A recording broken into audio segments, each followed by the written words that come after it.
here in this 2014.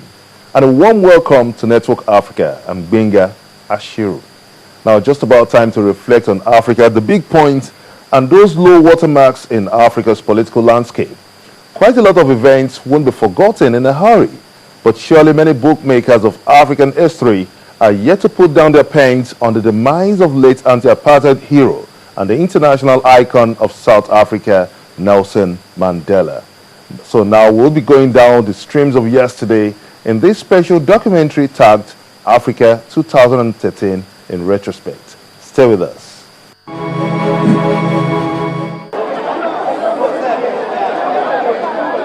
Expectedly, 2013 gradually opened up with the crystal balls very much in line with the offshoots of its previous year, as all eyes was clearly on Ghana as beacon of democracy for West Africa.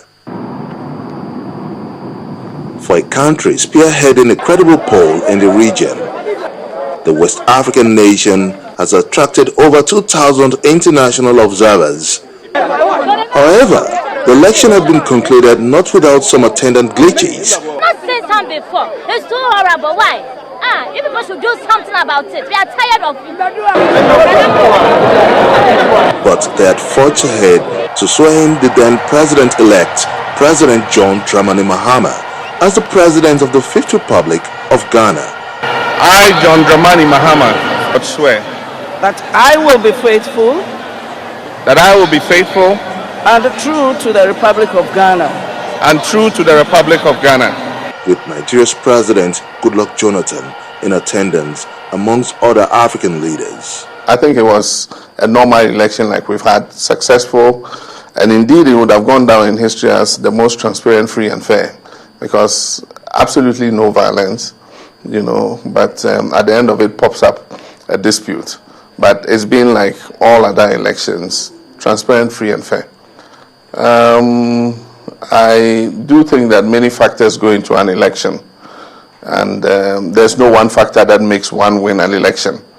You can ride on the highest sympathy. If you don't have the personality to win an election, you won't win it. And so there are different factors that go into an election. I leave it for historians to judge what went into this election.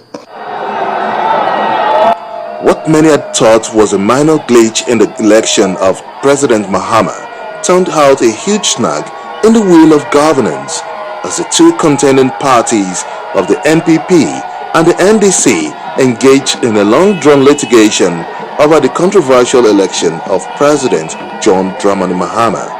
This was eventually ruled in favor of President Mahama. I don't know about underage voting. The registration process is what captures the eligible voters, and all parties have their agents at the various electoral centers, polling stations, and if you think that somebody is underage, you're supposed to fill a challenge form. And so if you fill the challenge form, the Electoral Commission will hold hearings and find out if the person was actually underage or not eligible to vote.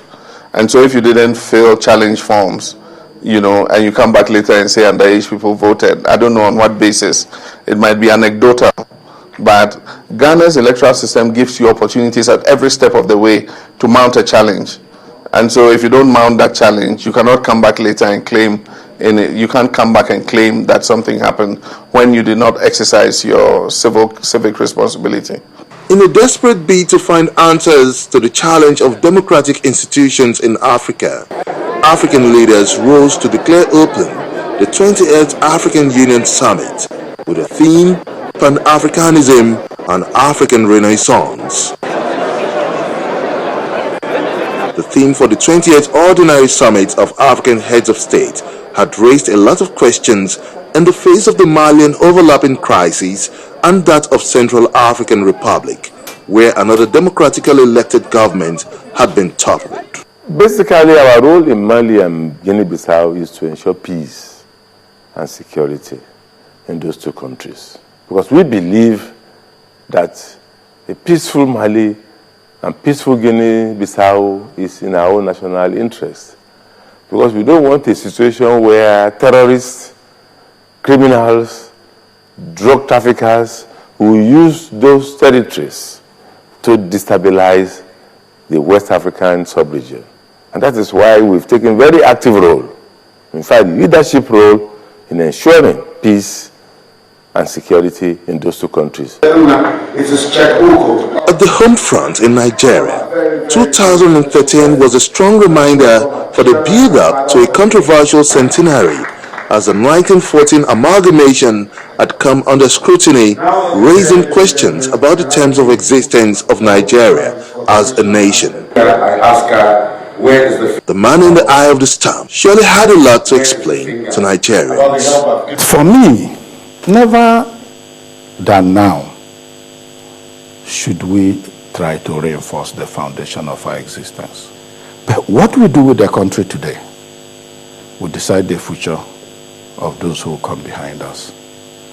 And for me, we have opportunity to celebrate Nigeria. We have opportunity to count our blessings.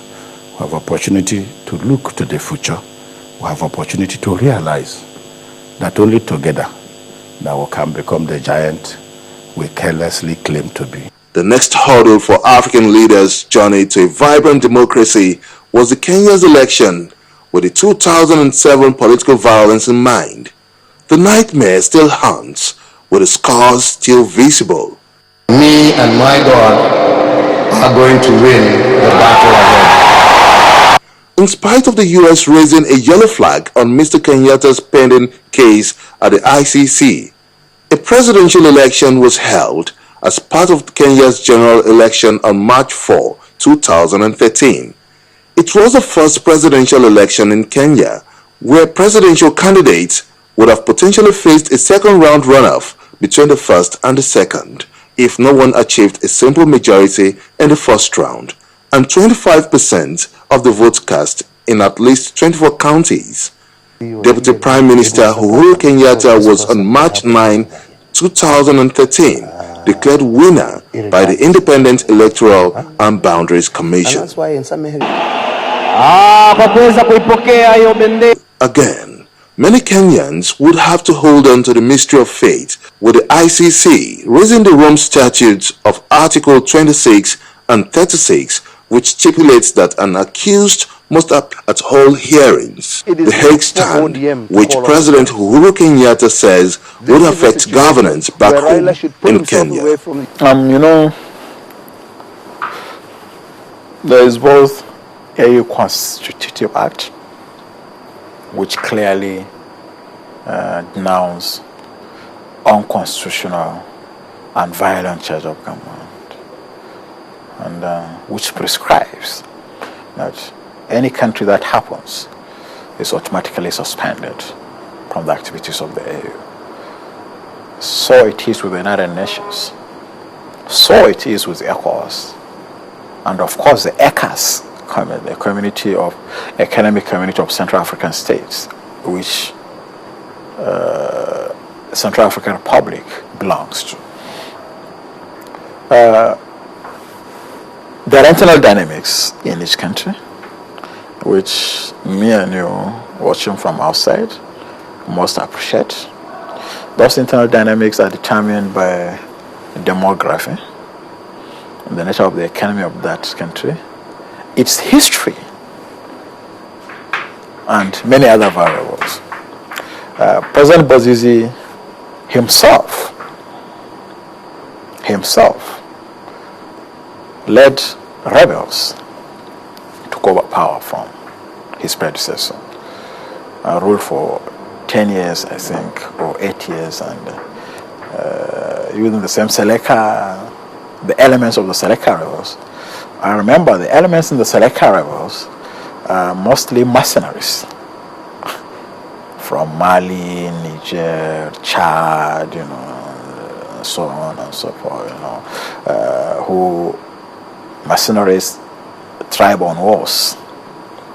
So at a point, the relationship between Bozizé and his former combatant went sour, and Bozizé had to look out for protection. And I think that's when Bozizé went to South Africa, to get palace guards and so on. And now these rebels, going back, regroup, and so on, and come to go about.